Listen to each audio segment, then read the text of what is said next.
আজ কয়েকদিন আমার পোস্ট আমার ভয়েস দেখে অনেকেই অনেক ধরনের মন্তব্য করে বসে আছে যে আপু আপনার কি হয়েছে, আপনার এত এত এইরকম ভয়েস কেন। আসলে সেটা নিয়ে আজকে কথা বলবো। আসসালামু আলাইকুম, সবাই কেমন আছেন? আশা করছি ভালো আছেন। আমি আলহামদুলিল্লাহ ভালো আছি। আমি জান্নাতুল কুষ্টিয়া থেকে নতুন একটা ব্লগ ভিডিও বলতে পারেন বা একটা রান্না বলতে পারেন বা রেসিপি বলতে পারেন, সেটা নিয়ে আজকে চলে আসলাম রাত 8টার সময়।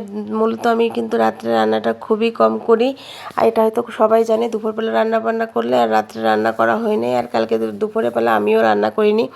আর আপনাদের সাথে যখন আমি রান্না করি তখনই কিন্তু আমি ভিডিও শেয়ার করি। অন্য কেউ রান্না করলে সেই ভিডিওটা কিন্তু খুব একটা দেওয়া হয় না আমার, কারণ সে রান্না করে তার গতিতে আর আমি আমার মতো কাজ করি।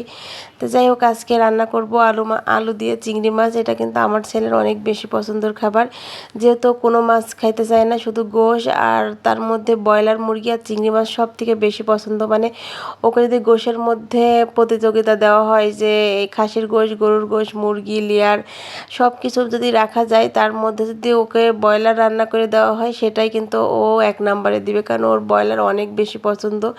2 দিন আগে যখন মার বাসায় গেছি তখন কিন্তু গরুর গোশ রান্না করছিল, কিন্তু তার ব্রয়লার দিই নাই বলে সে খাবেই না, এরকম একটা। কিন্তু দেখেন, ব্রয়লার কিন্তু একদমই খাওয়া ঠিক না, কিন্তু কে কাকে বোঝায়। তো যাই হোক, আজকে রাত্রে রান্না করলে 2 দিন হয়ে যাবে, মানে আজকে রাত্রে খাবে আর কালকে দুপুরবেলা খাইলে তো হয়ে যাবে।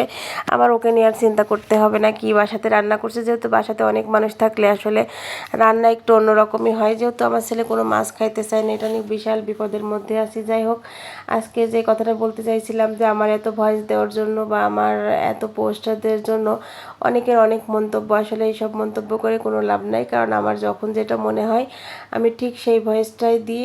আর এটাতে আমার নিজের কোনো মানে কোনো কিছুর সাথে কোনো কিছু মিল নাই। আসলে ভিডিওর ভয়েসের সাথে সাথে মানুষের জীবনের মিল থাকবে এটা কিন্তু কোনো কথা না, কারণ যাদের এই মাত্র 3-4 মিনিটের ভিডিওতে আপনারা কতটুকু বুঝতে পারেন বলেন। কিন্তু আসলে মানুষের অতীত বর্তমান ভবিষ্যৎ নিয়েই কিন্তু থাকতে হয়।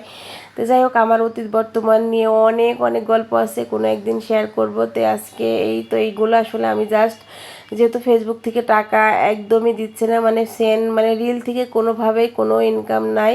বড় ভিডিও দিলে 1000-এর উপরে ভিডিও হলে কিন্তু 1 সেন্ট দেয়। তো যাই হোক, এই জন্য কিন্তু একটু মানে মাঝে মাঝে একটু মনের কষ্টেগুলো আপনাদের সাথে শেয়ার করি। সেগুলো তো তিলে থেকে তাল করার কোনো দরকার নাই, কারণ এই কথাগুলোর সাথে আমি একমত না। আমার কেন জানি ভালো লাগে তাই আমি দিই। যাই হোক, কোনো কিছু মনে করবেন না। আর এখানে কিন্তু আমাকে যেহেতু আমার ছেলে বলছিল আম্মু চিংড়ি মাছটা একটু ঝোলঝোল করবা, আর আমি এই জন্য আজকে চিংড়ি মাছ দিয়ে আলু দিয়ে ঝোলঝোল করে রান্না করলাম। এটা কিন্তু আমার ছেলের অনেক বেশি পছন্দ।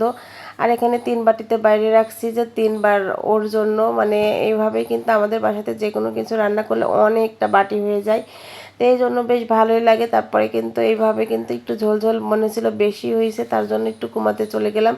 আজকের মতো ভিডিওটা এই পর্যন্ত। সবাই ভালো থাকবেন, সুস্থ থাকবেন। আবার নতুন একটা ভিডিও নিয়ে চলে আসবো আপনাদের মাঝে।